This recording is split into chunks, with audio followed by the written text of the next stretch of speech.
Truth Social brands itself as a social media platform that's the anti-Twitter and the exclusive home of Donald Trump. Thank you, everybody. Its prospects depend on monetizing Trump supporters' rage over the alleged big tech censorship of conservative views. In addition to their malicious attacks on free speech, these Silicon Valley tyrants are also attacking our democracy itself. But as it turns out, it's hard to build a social network to take on big tech without the help of big tech. The company behind Truth Social has struggled since its founding. Trump and Media Technology Group, or TMTG, has faced a range of technological, recruiting, and business challenges. And the exclusive deal with Donald Trump? It's actually not so exclusive. Reuters interviewed 16 people with knowledge of TMTG's operations.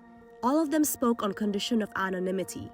We also reviewed public filings from the company that plans to merge with TMTG to inform our reporting. This account offers a glimpse into Trump's secretive enterprise.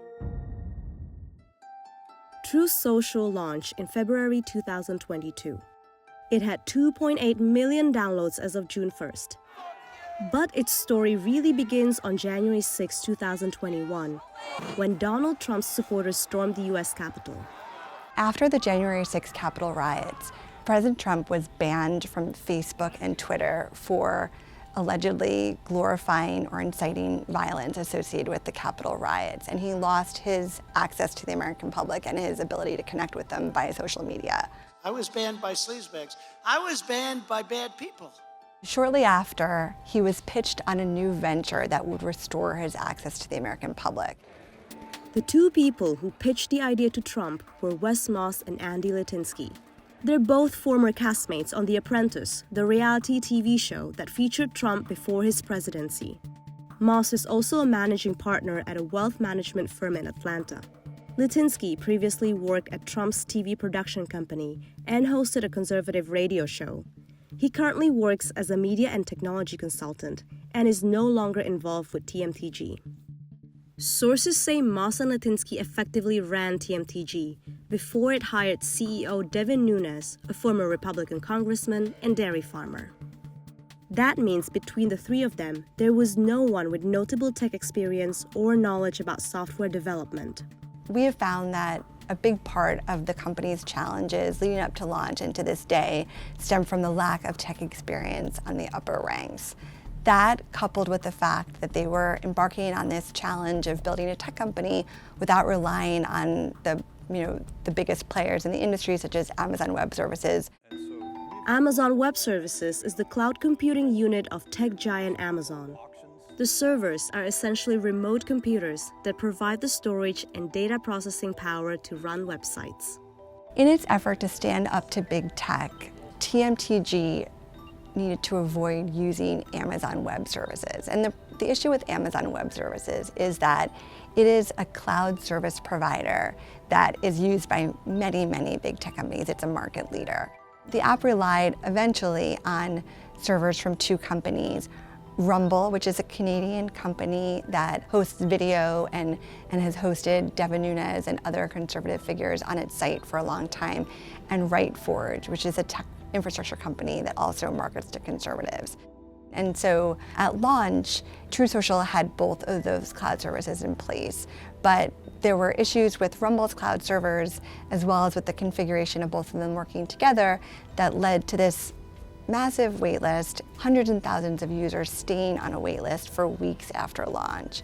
So in many ways, the launch, was something of a disaster. And sources say that if they had been able to use an AWS or a bigger company, they likely would have been able to avoid that problem. A Rumble spokesperson in a statement denied that the company's servers experienced technical issues when Truth Social was launched. A company spokesperson for RightForge did not respond to a request for comment. TMTG also struggled to woo skilled tech workers, according to people with knowledge of the recruiting efforts. The company sought to avoid potential corporate partners and employees perceived as politically liberal. The feeling is mutual. Many engineers want nothing to do with the Trump company. Some staffers who did sign up have hidden their work at TMTG and avoided any mention of their new jobs on their social media bios.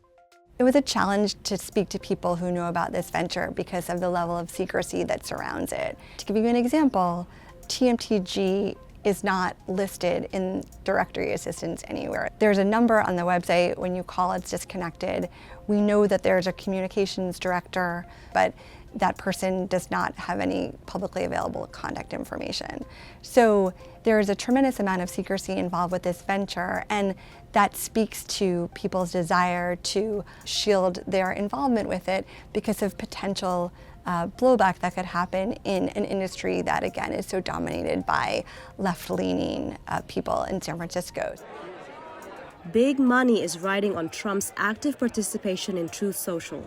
But questions have been raised about his commitment to the company. Do the right thing. For a venture that bears Trump's name, Trump Media and Technology Group, Trump has had this very interesting early lack of commitment to it. Truth Social launched in February, and for months after launch, Trump did not appear on the site. He did not post and started posting more frequently only in May, and now he's been a very active poster on the site. But even more interestingly is in a May 16th public filing by the special purpose acquisition company that is taking Trump Media and Technology Group public in a merger, we learned some really interesting details about Trump's quote-unquote exclusivity arrangement with Truth Social. So in political content, Trump can post anywhere on any other platform, not just on Truth Social. On non-political content, he has a 6-hour window of exclusivity. So he can post content on Truth Social, and then he can post the same content anywhere else 6 hours after.